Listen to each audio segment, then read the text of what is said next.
हमको भले ही गर्मी लगे, हमको कथा में बैठने के बाद गर्मी का अनुभव नहीं होता, बीमारी का अनुभव नहीं होता, खांसी जुकाम कुछ नहीं लगता। कथा में तो बस लगता है कथा का अपना भाव प्रस्तुत करें। ऐसे ही आप लोग भी ध्यान से सुनोगे तो आपको जरूरत नहीं पड़ेगी, सारे पंखे बंद हो जाएंगे तब भी कथा सुन लोगे आप। लेकिन सब बंद नहीं होंगे, हमको भी 6 दिन और करनी है कथा। आप लोग ऐसा मत सोचना एसी बंद करा देते हैं महाराज जी, ऐसे कोई कथा सुनी जाती है? हम अपना ही करवा रहे हैं, इसलिए आप लोग सुनो। प्रहलाद जी कहते हैं, ना तो आपके चाहने से आपको कृष्ण प्रिय लग सकते हैं, ना किसी के बताने से आपको कृष्ण प्रिय लग सकते हैं। केवल 2 साधन हैं जिनसे कृष्ण प्रिय लग सकते हैं। पहला साधन कि ठाकुर जी को आप भा गए। अब यहां बैठे सब लोग सोच रहे होंगे कि हम वृंदावन जाते हैं, राधा रमन जी जाते हैं, राधा वल्लभ जी जाते हैं, बरसाने जाते हैं, कथा सुनते हैं, इसका मतलब हम ठाकुर जी को भागे। नहीं, अभी भी असमंजस है। ऐसा हो सकता है कि आप किसी की वाणी सुन करके उनसे प्रेम कर रहे हो, या किसी के बताने से, या किसी के कहने से, या अपने मन से जबरदस्ती प्रेम कर रहे हो। ठाकुर जी शायद अभी भी आपको चुने ना हो।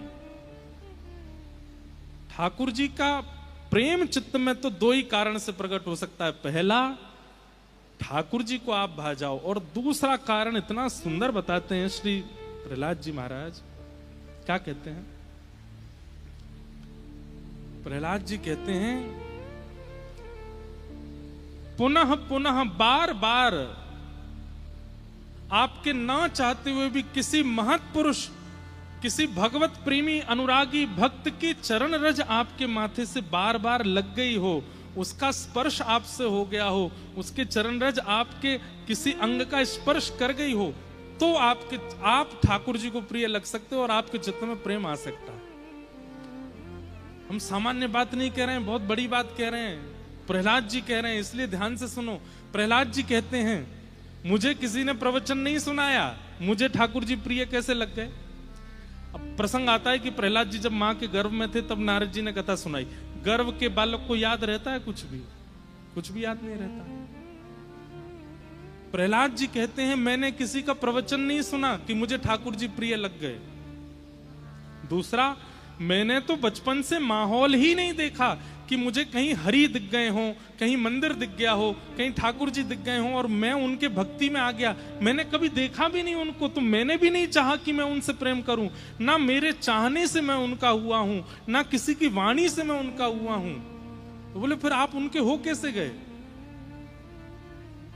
बोले, निश्चित ही किसी महत् पुरुष की चरण रज मेरे मस्तिष्क को प्राप्त हुई, जिस चरण रज के मेरे मस्तिष्क पर लगने से मैं ठाकुर जी को भा गया, मैं उनको भा गया, और जब मैं उनको भा गया तो उनका मेरे प्रति सहज प्रेम हो गया, और वो जब प्रेम करते हैं तो अपने आप उनसे प्रेम होने लग जाता है।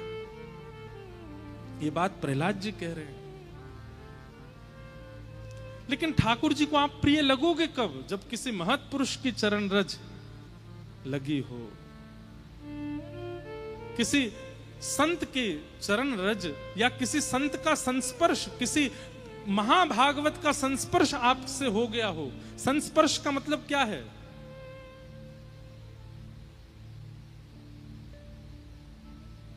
उसकी चरण रज प्राप्त हो गई हो, उसके प्रसाद का कोई कण प्राप्त हो गया हो, या उसने दृष्टि भर के आपको देख लिया हो और उसके मन में ये बात आ गई हो कि आपके चित्त में प्रेम आ जाए, तो उसके चाहने से आपके चित्त में वो प्रेम आ जाएगा, तो ठाकुर जी आपसे प्रेम कर लेंगे। सीधी बात। प्रहलाद जी कहते हैं, जब तक कोई महत् पुरुष हमारे प्रति ये भावना नहीं रखता कि हम ठाकुर जी को प्रिय लगें, तब तक हम ठाकुर जी के हो ही नहीं सकते। चाहे कोई कितनी कथा सुन ले, चाहे कोई कितना मन बना ले, निश्चित ही कोई महत् पुरुष हमारी ओर दृष्टि करके ये भाव रख लेता है, इसको ठाकुर जी प्रिय लग जाएं, ये कितना अच्छा है, इसको ठाकुर जी मिल जाए। उसी से ही कृपा होती है, उसी से ही ठाकुर जी मिलते हैं।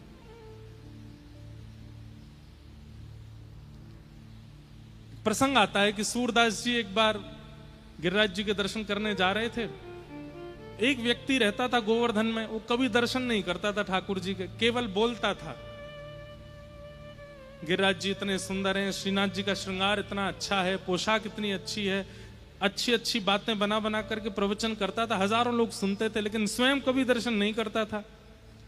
सूरदास जी के मन में आया कि ये खुद तो दर्शन करता नहीं है, केवल दुनिया के प्रति एक मोह प्रकट करने के भाव से प्रवचन करता है। एक दिन सूरदास जी ने मन बनाया कि इसको मैं लेके जाऊं। बड़ी कथा है। सूरदास जी ने एक दिन उसका हाथ पकड़ा, बोले चल श्रीनाथ जी का दर्शन करने चल।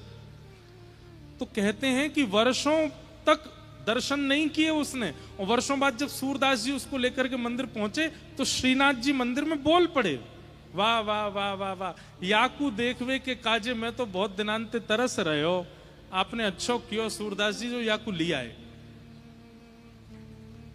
सूरदास जी बोले जय जय, ये कभी आपको प्रेम भर के देखता भी नहीं है, कभी आपका दर्शन करने भी नहीं आता, केवल संसार को अपनी ओर आकर्षित करने के लिए बनावटी चर्चाएं करता है मंच पे बैठ करके।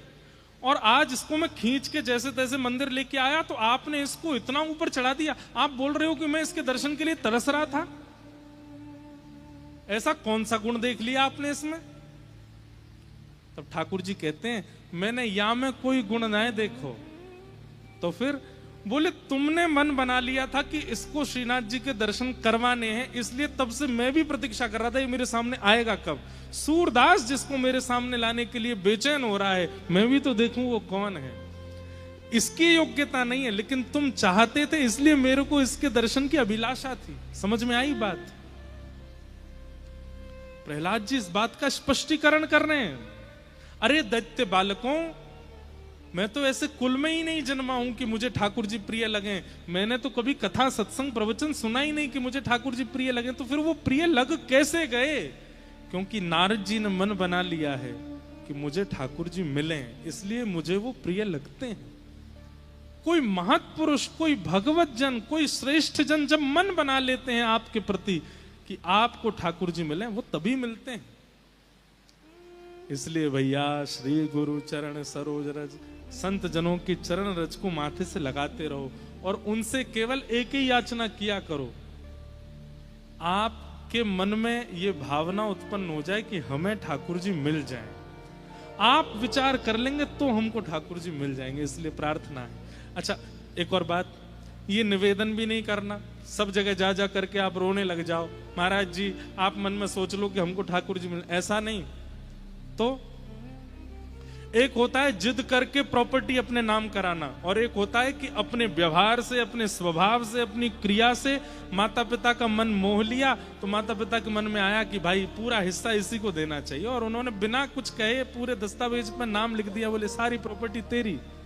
ठीक वैसे ही वैष्णव जनों को, ब्रजवासी जनों को, संत जनों को, भक्त जनों को अपनी क्रिया से, अपने स्वभाव से, अपने विचारों से, अपनी योजनाओं से इतना प्रसन्न कर दो कि वो आपकी ओर और आपके विचार और क्रियाओं को देख करके उनके मन में अपने आप आ जाए, ये इतना अच्छा है, इसको ठाकुर जी कभी मिल जाए। ये विचार उनके चित्त में आ गया, उसी दिन ठाकुर जी मन बना लेंगे मोह याते मिलनो है। क्यों? क्योंकि एक रसिक ने मन बनाया कि मैं याते मिलूं। ये बात कौन कह रहा है? प्रहलाद जी। कितनी ऊंची बात है।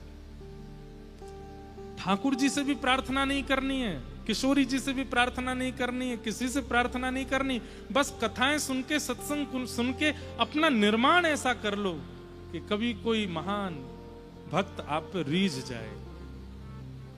ठाकुर जी रीझ है ना रीझ है चले गो, कोई भक्त रीझ जाए वही तो काम है जाए। वो संत चरण रज।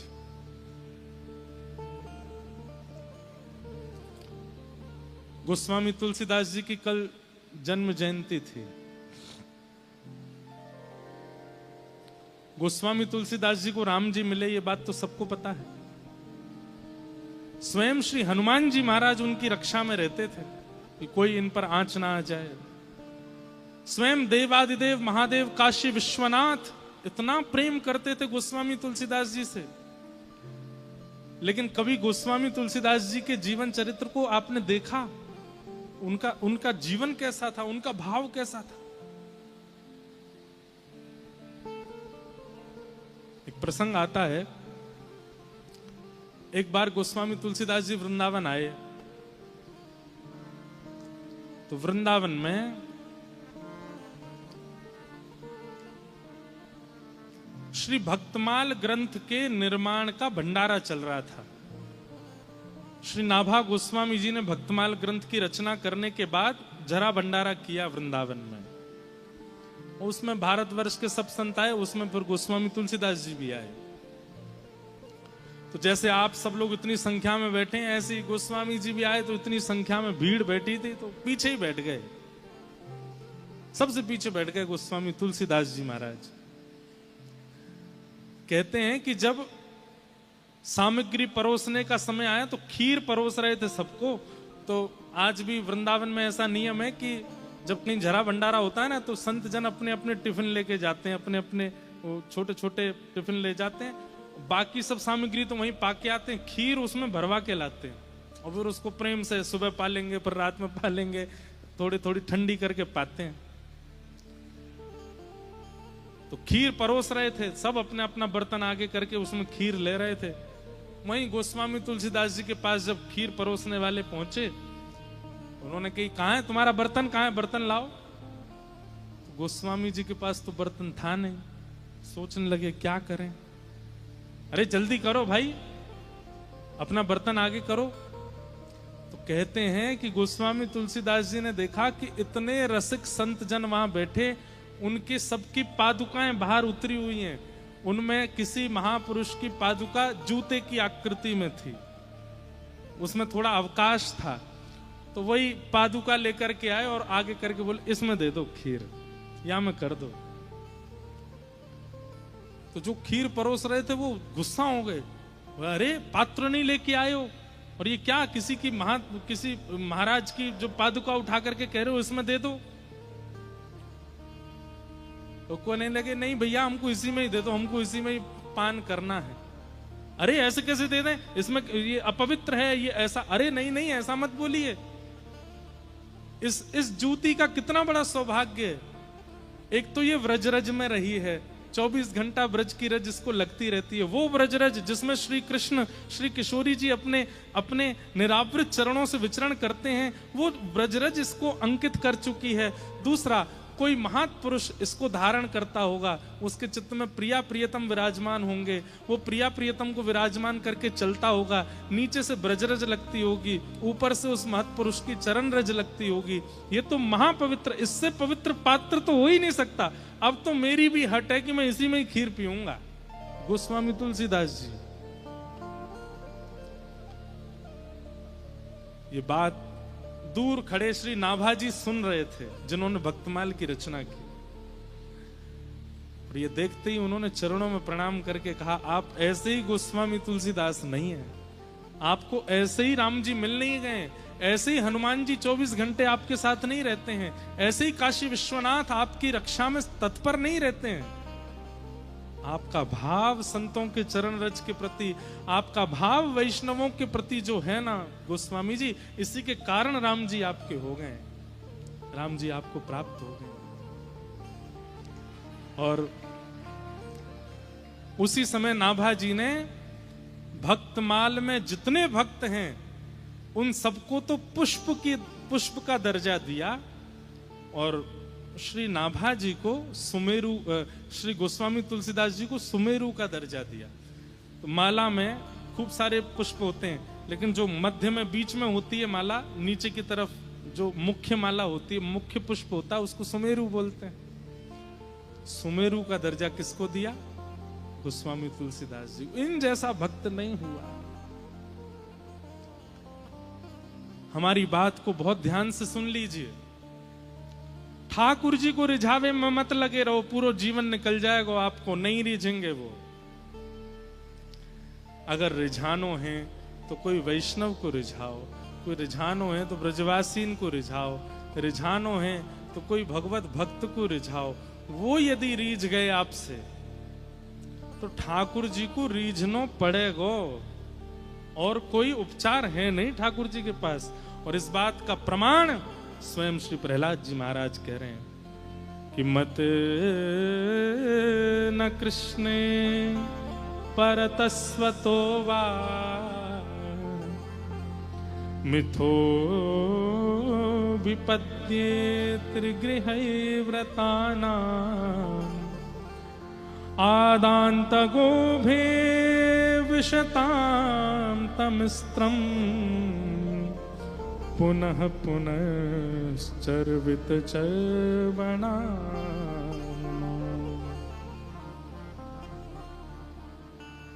इसलिए किसी भक्त को रिझाओ, प्रयास करो कि हमारे भाव से, स्वभाव से, विचार से कोई रसिक हम पर रीझ जाए, वो हमसे प्रसन्न हो जाए। और वो प्रसन्न है गयो तो ठाकुर जी को प्रसन्न होना पड़ेगा, ठाकुर जी को रीझना पड़ेगा।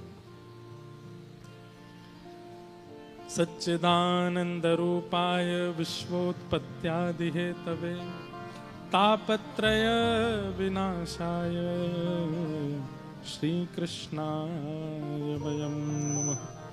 ऐसे श्री कृष्ण को हम बारंबार प्रणाम करते हैं, जो सत्य, चैतन्य और आनंद के स्वरूप हैं, जो उत्पत्ति, पालन और प्रलय करते हैं, जो आदिदैविक, आदि भौतिक, आध्यात्मिक तापों का विनाश करते हैं। ऐसे श्री कृष्ण को हम बारंबार प्रणाम करते हैं। अब यहां से कथा इस प्रकार है कि नैमिषारण्य क्षेत्र में 88,000 सौनकादि ऋषि मानव कल्याण के लिए यज्ञ कर रहे थे, लेकिन उस यज्ञ से मानव कल्याण होना नहीं था। तभी वहां सूत जी का आगमन हुआ और एक विद्वान को देखकर के सब ऋषियों ने मन में विचार किया कि मानव कल्याण का साधन इनसे पूछते हैं कि कैसे होगा। बंधु, एक बात बताइए, कल्याण इज इक्वल टू क्या? आप कल्याण किसको मानते हो?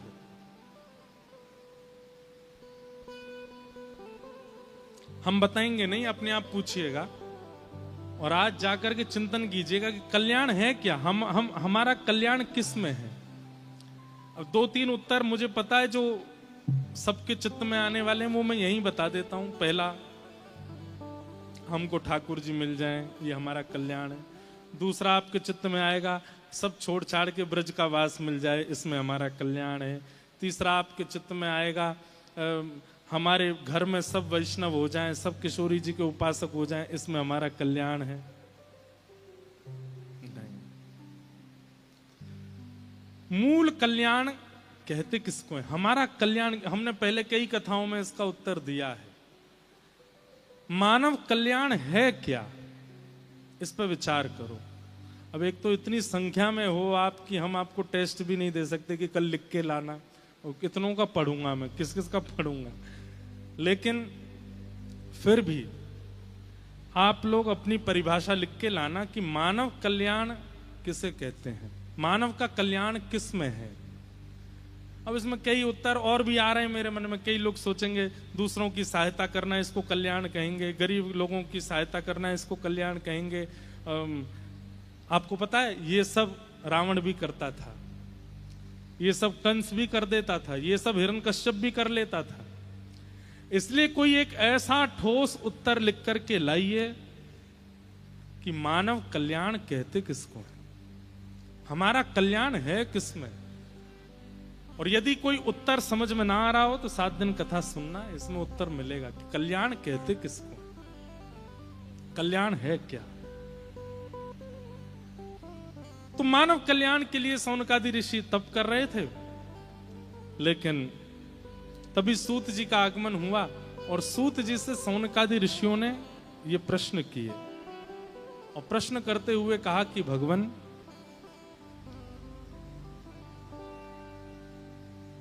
श्रेयसां यद् भवेत् श्रेय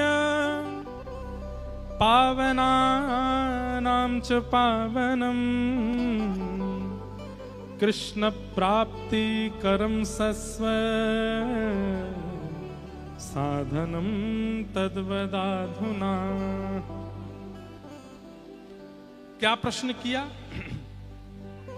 श्रेष्ठ से श्रेष्ठ, पवित्र से पवित्र और जल्दी से जल्दी कृष्ण प्राप्ति का साधन क्या है, कृपा करके हमको बताओ। सौनकादि ऋषियों ने क्या प्रश्न किया? श्रेष्ठ से श्रेष्ठ, पवित्र से पवित्र कृष्ण प्राप्ति करने का साधन क्या है, कृपा करके हमको ये बताओ। सूत जी महाराज प्रश्न सुनकर के आनंदित हो गए और आनंदित होकर के बोले कि हे सौनकादि ऋषियों, आपने जो प्रश्न किया है ये बहुत उत्तम प्रश्न है। भगवत प्राप्ति का आपने साधन पूछा है। भगवत प्राप्ति का साधन इस पूरे ब्रह्मांड में केवल एक है। बोले क्या? तब कहते हैं काल व्याल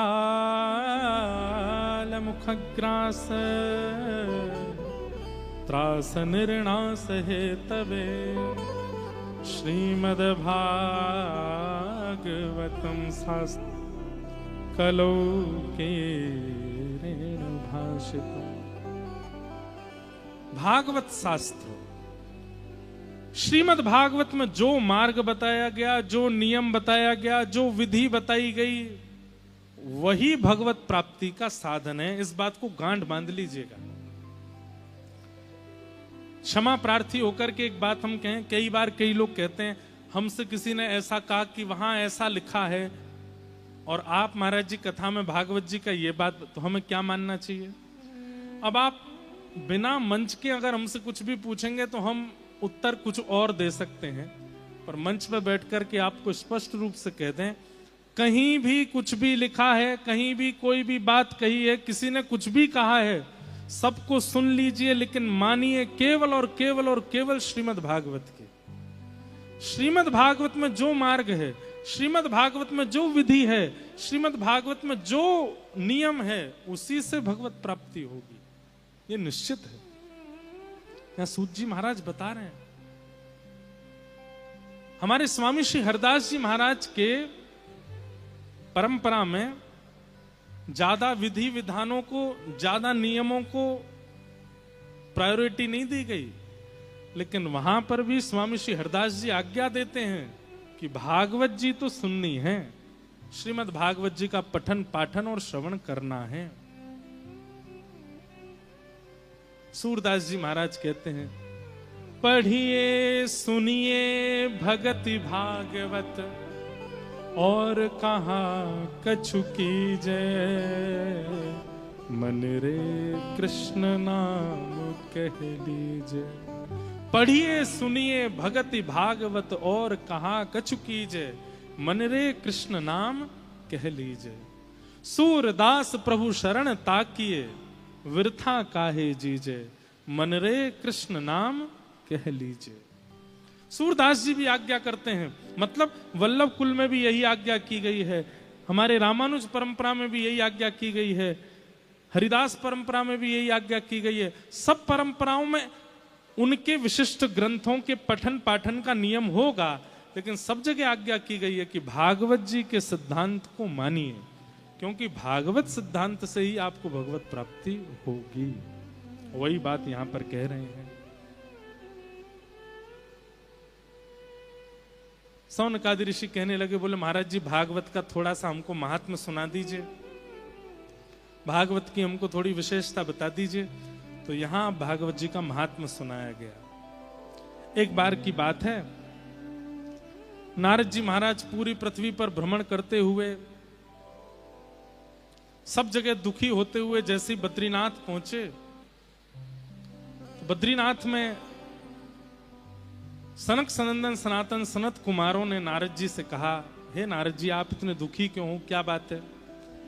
तब नारद जी ने कहा कि मैं पूरी पृथ्वी पर भ्रमण करता हुआ जब वृंदावन पहुंचा, सब जगह तो मेरे चित्त को अशांति का अनुभव हुआ, लेकिन केवल वृंदावन था जहां मुझे सुख मिला।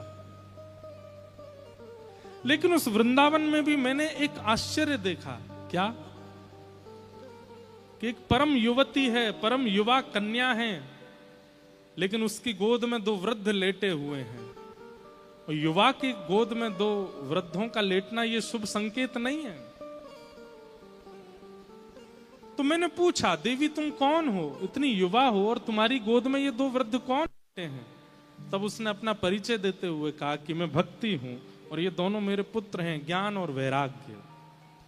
पहले तो मैं आश्चर्यचकित हुआ कि युवा की गोद में 2 वृद्ध, बाद में मैं आश्चर्यचकित हुआ कि युवा मां हैं और ये वृद्ध दोनों बालक हैं।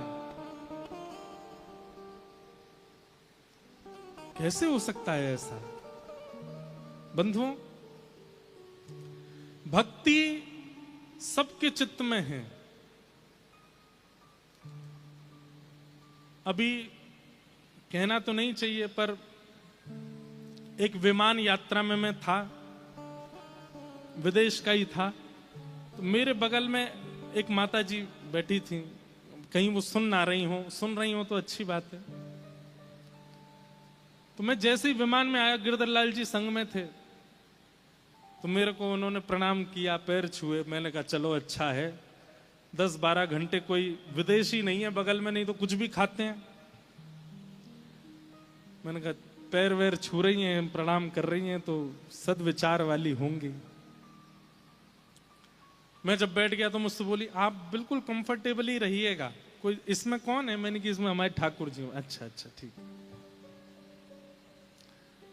जैसे ही विमान थोड़ी देर उड़ा, थोड़ी देर बाद मेरी थोड़ी सी झपकी लगी। जब आंख खोल करके देखा तो माता जी तो पीला वाला पानी पी रही मेरे बगल में बैठ के। अब मैं उनकी ओर देखूं और वो मेरे को बिल्कुल ना देखें, और पीती जा रही है चुपचाप। बहुत बढ़िया। मैं लाल जी, कई बार विदेशी होते हैं ना, वे लोग पूछ लेते हैं कि आप कहीं अनकंफर्टेबल तो नहीं अगर मैं कुछ ऐसा खाऊं या पीऊं तो। मैंने कहा ये तो भारतीय हैं, प्रणाम भी कर रही थी मुझको। मुझे भाई समझ ही गई होंगी, तभी तो पता होते हुए भी कि बगल में ठाकुर जी विराजमान है, फिर भी एक बार भी इनके चित्त में ऐसी भावना नहीं आई। हम कैसे कर सकते हैं? संसार बड़ा विचित्र है बंधुओं, थोड़ा भ्रमण किया कीजिए, पता चलेगा आपको। हमारे शास्त्र आज्ञा करते हैं, भ्रमणात् पूज्यते विप्रः। कई बार पढ़ने से, सुनने से उतना नॉलेज नहीं होती जितना घूमने से हो जाती है। इसलिए हमने उस दिन ये बात मान ली कि हर प्रणाम करने वाला व्यक्ति शुद्ध है, ये आवश्यक नहीं है। हाथ जोड़ने वाला, तिलक लगाने वाला, नतमस्तक होने वाला व्यक्ति पवित्र है, ये जरूरी नहीं है। भक्ति नाटक बहुत लोग कर लेते हैं। और आजकल एक बात बोल दें, नाटक बहुत ज्यादा होने लगा है, क्योंकि सोशल मीडिया पर भक्ति ट्रेंड करती है। लेकिन कभी कभी मेरे मन में आता है कि चलो ठीक है, नाटक सही कर रहे हो, कभी ठाकुर जी के मन में अगर आ गया तो आपका नाटक ही सत्य में परिवर्तित हो जाएगा। अभी मैं एक दिन ऑस्ट्रेलिया में एक कथा सुना रहा था कि गुजरात में एक व्यक्ति नरसिंह मेहता का रोल करता था मंच पे आकर के। वो नरसिंह मेहता जैसा उसके अंदर कुछ भी नहीं था। बैक स्टेज जाकर के खूब पीता था, खूब खाता था, लेकिन मंच पे आकर के नरसिंह मेहता जैसे कपड़े, नरसिंह मेहता जैसा एक तारा, नरसिंह मेहता जैसा तिलक, और कभी कभी तो वो वैसा ही विलाप करने लगता था जैसे नरसिंह मेहता विलाप करते थे। 1 साल, 2 साल, 10 साल, 15 साल, 20 साल हो गए उसको मंच पर नाटक करते हुए, और मंच से पीछे जाती नरसिंह मेहता जैसा एक लक्षण नहीं था उसमें, नाटक करता था बस। कई बार ऐसा होता है कि नाटक करते करते कभी कभी आप में आवेश आ जाता है। तो एक दिन वो मंच पर और द्वारिकाधीश को पुकार रहा था, हे द्वारिकेश, हे द्वारिकेश, हे द्वारिकेश, द्वारिकेश बोलते बोलते उसकी वाणी में इतनी करुणता आ गई, उसके नेत्रों से आंसू गिरने लगे। वो खुद आश्चर्य में आ गया कि मैं रो क्यों रहा हूं, ये तो केवल पैसे कमाने के लिए मैं नाटक करता हूं, ये मेरे अंदर ये भाव क्यों प्रकट हो रहा है। लेकिन हो गया, और उसने करुण भाव से जब पुकारा, हे द्वारिकेश, हे द्वारिकेश, ठाकुर जी से रहा नहीं गया। ठाकुर जी भी दौड़ते दौड़ते, अरे मेरा नरसी बुला रहा है, मेरा नरसी बुला रहा है। और जैसे सभा में सब लोग नाटक देख रहे थे नरसिंह मेहता का, ठाकुर जी भी पीछे खड़े होकर देखने लगे। मन में सोचने, अरे नरसी तू रो मत, मैं यहीं खड़ा हूं तेरे पास। नाट्य जैसे ही पूरा हुआ, पर्दा लगा, तो सब लोग पात्र नीचे उतर गए। ठाकुर जी व्याकुल हो गए, अरे मेरा नरसी कहां चला गया। और सब भीड़ को अलग करते हुए ठाकुर जी आए और मंच पे आके ढूंढने लगे, कहां है मेरा नरसी, कहां है मेरा। वो तो पीछे अपने सब वस्त्र आदि उतार रहे थे सब लोग, लेकिन जो नरसी मेहता बना था वो आज इतना विलंब में आ गया, उसने वस्त्र नहीं उतारे, वो ऐसे ही घर चला गया। तभी उसने देखा कि एक दिव्य प्रकाश पीछे से आ रहा है, चंदन की सुगंधी आ रही है, छम छम छम छम पायलों की ध्वनि आ रही है। उसने सोचा ये मेरे पीछे कौन चल रहा है, और जैसे ही पीछे मुड़ करके देखा तो नेत्र सजल और चतुर्भुज रूपधारी श्री द्वारिकाधीश खड़े हैं और दौड़ करके कह रहे हैं, अरे मेरे नरसी मेरे गले लग जाए। ठाकुर जी ने जैसे उसको हृदय से लगाया, रोते रोते बोला, हे नाथ मैं नरसी नहीं हूं। ठाकुर जी ने कहा, तू नरसी नहीं है? तो उसने अपना वास्तविक नाम बताया। इतना सुनते ही ठाकुर जी व्याकुलता में अंतर ध्यान हो गए। उस दिन उसको इतनी ग्लानि हुई, पहले तो बहुत रोया, ढूंढा, ठाकुर जी नहीं मिले। फिर मन में भाव आया, मैं जीवन भर केवल नाटक करता रहा नरसी मेहता का, और उस नाटक में केवल नाट्य करने से, जिसका मैं पैसा लेता हूं, उसकी वजह से मुझे ठाकुर जी मिल गए। अगर मैंने जीवन में एक लक्षण भी नरसिंह मेहता का ले आया होता तो ठाकुर जी कब के मिल गए होते, मेरे पास ही रुक जाते, मुझे संगे ले जाते, ऐसे ऐसे मिलकर के बिछोड़ नहीं जाते। कभी कभी मेरे मन में आता है, जब मैं देखता हूं कि लोग बाग केवल नाटक कर रहे हैं, भक्ति है नहीं, तो मन में आता है ठीक है, नाटक में ही सही, कोई और तो नहीं कर रहे, भक्ति तो कर रहे हैं, करने दो। क्या पता एक दिन ये नाटक वास्तविकता में परिवर्तित हो जाए। और श्री राधा रमन लाल जी, आप तो केवल वीडियो के लिए चिल्ला रहे थे, हे राधा रमन, हे राधा रमन, हे राधा रमन। क्या पता ठाकुर जी को आपका वो स्वर इतना प्रिय लग जाए कि वीडियो तो भूल जाए, ठाकुर जी स्वयं प्रकट हो जाए, अरे भैया इतना मत पुकारे, मैं आ गया तेरे सामने, मिल रहे मोते। क्या पता वो नाटक कभी वास्तविकता में परिवर्तित हो जाए, इसलिए करने दो, कर भी रहे तो। लेकिन कहीं अगर ठाकुर जी नहीं आए तो जीवन भर नाटक में ही निकल जाएगा ना, जीवन व्यर्थ हो जाएगा पूरा। इसके लिए अगर आप इस कथा में बैठे हैं तो मानो ठाकुर जी आपको संकेत दिला रहे हैं। भक्ति ज्ञान और वैराग्य के पुट के साथ में कीजिए, क्योंकि भक्ति मां है और ज्ञान वैराग्य उसके बालक हैं। ब्रह्मांड में कोई भी मां तब तक प्रसन्न नहीं हो सकती जब तक उसके बालक प्रसन्न ना हो। हम लोगों के अंदर ज्ञान के नाम पर शून्यता, वैराग्य के नाम पर शून्यता, और भक्ति के नाम पे हम 1000 नंबर ले आते हैं। भक्ति हम में खूब है, लेकिन ज्ञान शून्य, वैराग्य शून्य,